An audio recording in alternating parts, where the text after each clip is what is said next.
Hello friends, this is Adam with Movie Guy 365, and another weekend at the box office is in the books, so let's see who took the #1 spot.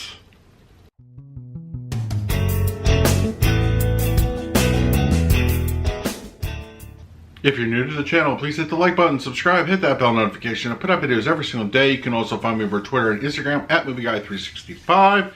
Okay, so Godzilla has in fact taken the #1 spot, bringing in a slightly underwhelming $49 million domestic take.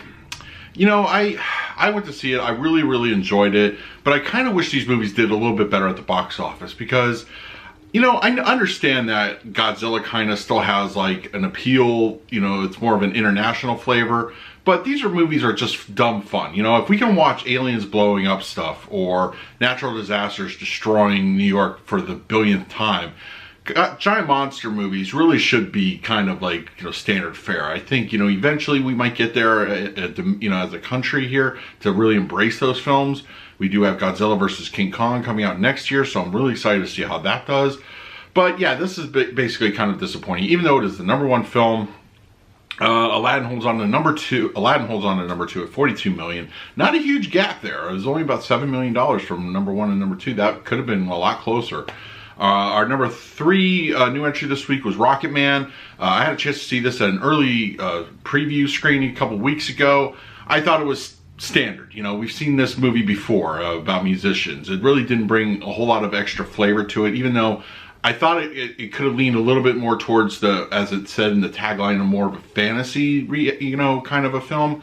But they really, I think, played it too much on, you know, on the what we've seen before, you know, things like The Doors or you know, Bohemian Rhapsody as a recent release to compare it to. It didn't really break a whole lot of new ground. It was an okay film. It just wasn't, I feel it could have been much better considering Elton John's life and, you know, that kind of thing. And of course, Octavia Spencer's Ma takes the #4 spot, bringing in $18 million. I have not had a chance to see this one yet. I was on vacation last week, so I'm hoping to either grab a showing today or tomorrow and check that one out. John Wick Chapter 3 takes the #5 spot, bringing in $11 million for its third week.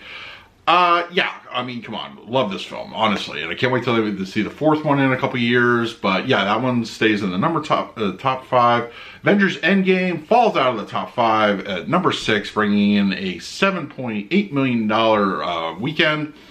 It's close, people, to that all-time record to beat Avatar. As of reporting today, I believe the total was at $2.7 billion, so it needs roughly around 75 million more to beat Avatar. Industry analysts are still saying it's going to be a tough battle. I think it can get there worldwide. I honestly do. Detective Pikachu, it takes the #7 spot. And then we also have, to round out the top 10, Booksmart, Brightburn, and The Hustle.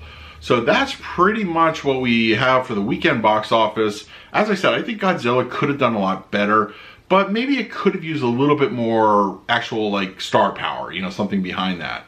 But also, you know, you're running into danger with that also, because you had The Rock, who did Rampage several years ago, and that more or less became a movie about The Rock and less about the monsters. I think you can do a nice, even balance between the two and kind of like satisfy all audiences. But yeah, a real star in these movies, I think, would help a lot. So yeah, that's the weekend box office. Let me know in the comments below, what did you see next weekend?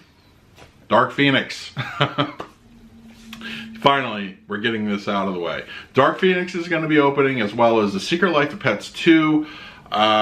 Yeah, so not a huge amount of stuff coming next week. I think Dark Phoenix is estimated between 45 and 50 for their weekend. Secret Life of Pets 2. I still think that could give it a run for its money. I really do. That's going to be a very interesting weekend, in my opinion. So yeah, we'll check back for those totals next Monday. And as I said, let me know in the comments what you plan to see. What did you see? And in the meantime, please like, subscribe, hit that bell notification. I put out videos every single day. So until next time, this is Adam with Movie Guy 365. I will see you at the movies.